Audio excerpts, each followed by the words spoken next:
নমস্কার বন্ধুরা, কেডিটি kitchen and ব্লগে তোমাদেরকে স্বাগত জানাই। আশা করি তোমরা সবাই খুব ভালো আছো এবং আমিও ভালো আছি। আজকে আমি তোমাদের সঙ্গে মোরলা মাছ আর ঝিঙে আলু দিয়ে একটা রেসিপি শেয়ার করব। আশা করি তোমাদের ভালোই লাগবে। তার জন্য আমি দেখো এখানে ঝিঙেগুলোকে ছোট ছোট করে কেটে নিয়েছি, তার সাথে আলুও কেটে নিয়েছি। মাছগুলো কেটে ধুয়ে নুন হলুদ মাখিয়ে রেখেছি। এই মোরলা মাছের সাথে কিন্তু অন্য মাছও আছে। এবার আমি প্রথমে গ্যাসটা অন করে দিচ্ছি। তারপর একটা প্যান আমি বসিয়ে দেব।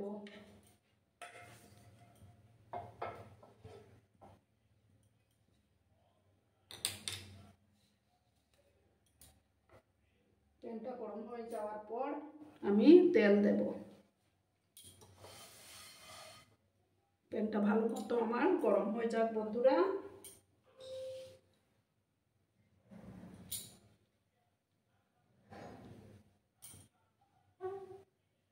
আর বন্ধুরা, ভিডিও দেখার শুরুতেই কিন্তু একটা লাইক করতে তোমরা ভুলো না। তোমরা লাইক করলে ভিডিও বানানোর উৎসাহটা অনেক গুণ বেড়ে যায়। ঠিক আছে বন্ধুরা, আমার প্যানটা ভালো করে গরম হয়ে যাক।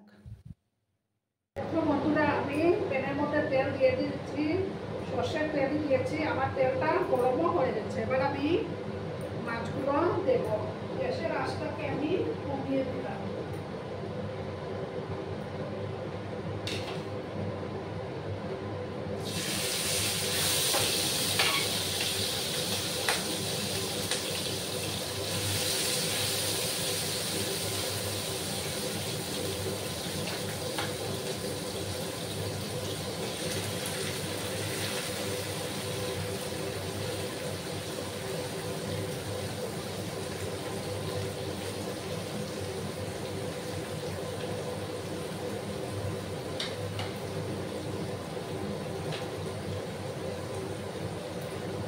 মাছগুলো যখন একটা সাইড হয়ে যাবে তখন আমি আরেকটা সাইড উল্টে দেবো। আমি কিন্তু সব মাছগুলো একসাথে দিইনি, মানে তাহলে ভালো করে ভাজাও যাবে না। তার জন্য আমি করে সেটা ভেজে নেব।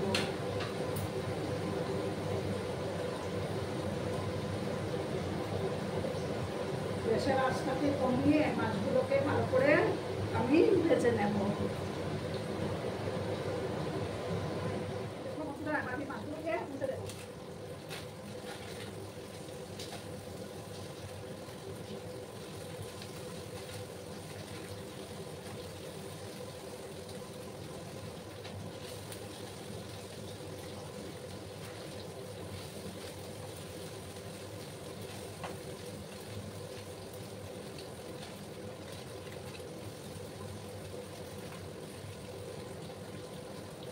আরো কিছুক্ষণ আমাকে ফ্রাই করে নিতে হবে। তারপর আমি মাছগুলো তুলে নেবো। আরো কিছুক্ষণ সময় মাছগুলো আমি দেখে রাস্তাকে একটু বাড়িয়ে দিচ্ছি। মিডিয়ামে করে দিলাম।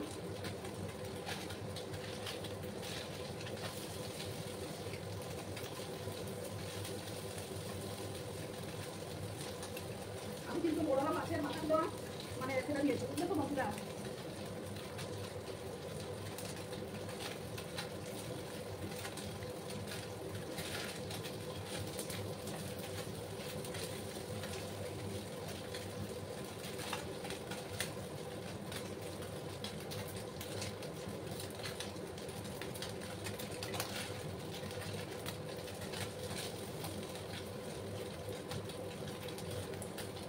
আমি মাছগুলোকে তুলে নেব।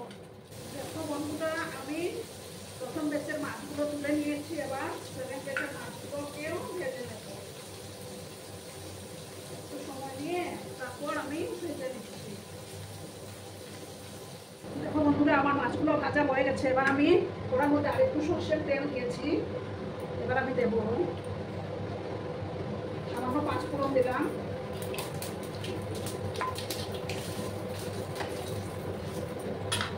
আর এখানে দেখো একটা পেঁয়াজ কেটে রেখেছিলাম, সেই পেঁয়াজ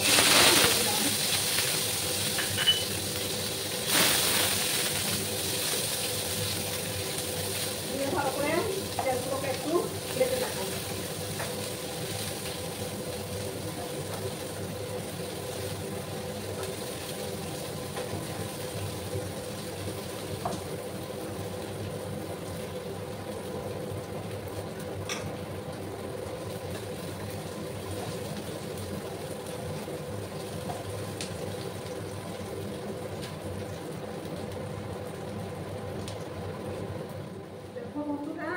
আমি এই যে ঝিঙে আর আলুগুলো দিয়ে দিচ্ছি।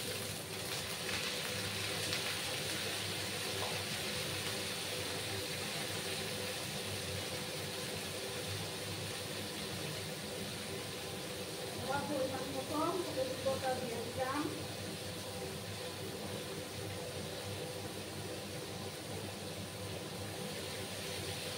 ভালো করে নাড়াচাড়া করে নেব।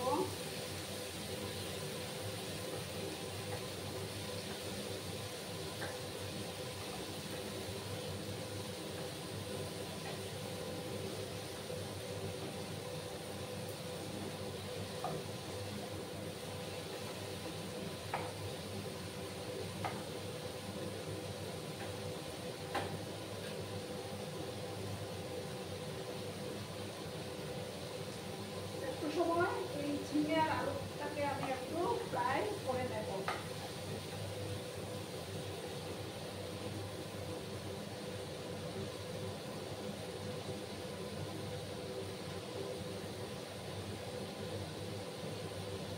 এক মিনিটের মতো এটাকে আমি ঢাকা দিয়ে রাখলাম।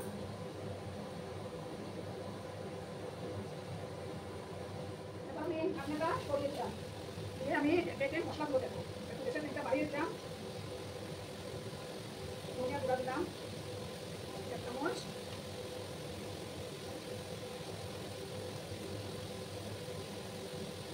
দিলাম 1 চামচ। আর দেখো বন্ধুরা, 3টা চেরা কাঁচা লঙ্কা আমি দিয়ে দিলাম। আর 5 স্পুনের মতো কাশ্মীরি লঙ্কা গুঁড়ো দিলাম। দিয়ে সামান্য একটু জল দিয়ে মশলাটাকে ভালো করে কষিয়ে নেব।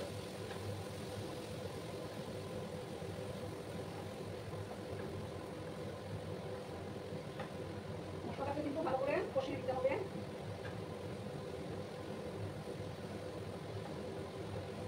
যতক্ষণ না মশলাটা থেকে তেল ছাড়তে শুরু করেছে ততক্ষণ কষিয়ে যেতে হবে। এবার আমি পরিমাণ মতো লবণটা দিয়ে দিচ্ছি।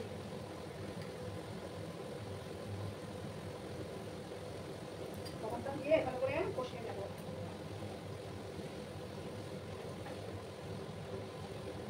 এবার আমি দেখো একটা টমেটো দিয়ে দিচ্ছি এটার মধ্যে, দিয়ে ভালো করে কষিয়ে নেব। এবার আমি গ্যাসের আঁচটাকে একদম লো করে দিয়ে 2 মিনিটের মতো ঢাকা চাপা দিয়ে এটাকে রাখবো। ঠিক আছে বন্ধুরা? বন্ধুরা আবার আমি ঢাকাটা সরিয়ে দিলাম, আবার নাড়াচাড়া করে দিচ্ছি আমি।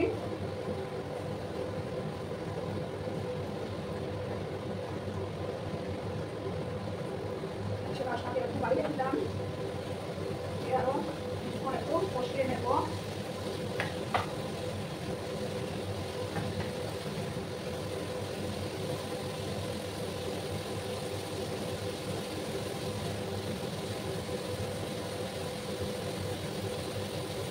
আমার মশলাটা কষে গেছে, এবার আমি জল দেবো।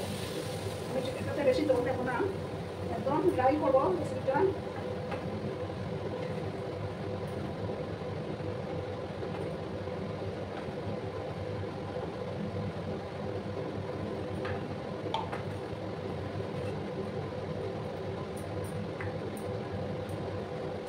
এবার আমি গ্যাসের আঁচটাকে একদম লো করে দিয়ে 5 মিনিটের মতো ঢাকা চাপা দিয়ে রাখবো। তারপর 5 মিনিট পরে আমি ফিরে আসছি। বন্ধুরা, আমি 5 মিনিট পরে ফিরে আসলাম। এবার আমি ধনিয়া পাতা কুচিটা দিয়ে দেবো। ভালো করে মিক্স করে দিচ্ছি আমি। দেখো আমার আলুগুলো অসুস্থ হয়ে যাচ্ছে, যেহেতু নতুন আলু তো তার জন্য। এবার আমি আঁচটাকে একটু বাড়িয়ে দিয়ে মাছগুলো দিয়ে দিচ্ছি।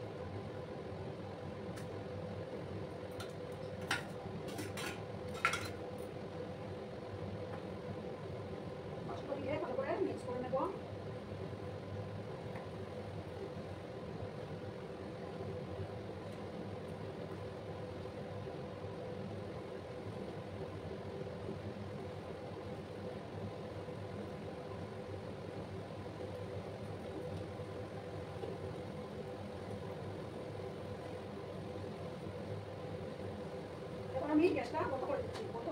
আবার সার্ভ করে তোমাদের সামনে আসছি। দেখো বন্ধুরা, আমি সার্ভ করে দিয়েছি। কেমন হয়েছে অবশ্যই তোমাদের মূল্যবান মতামতগুলো জানিও আমাকে। আর এতক্ষণ ধরে আমার ভিডিওটার সাথে আমার পাশে থেকে আমাকে এতটা সাপোর্ট করার জন্য তোমাদেরকে আবারও জানাই অনেক অনেক ভালোবাসা এবং অনেক অনেক ধন্যবাদ। ততক্ষণে তোমরা সবাই খুব ভালো থেকো, সুস্থ থেকো, আনন্দে থেকো। নমস্কার।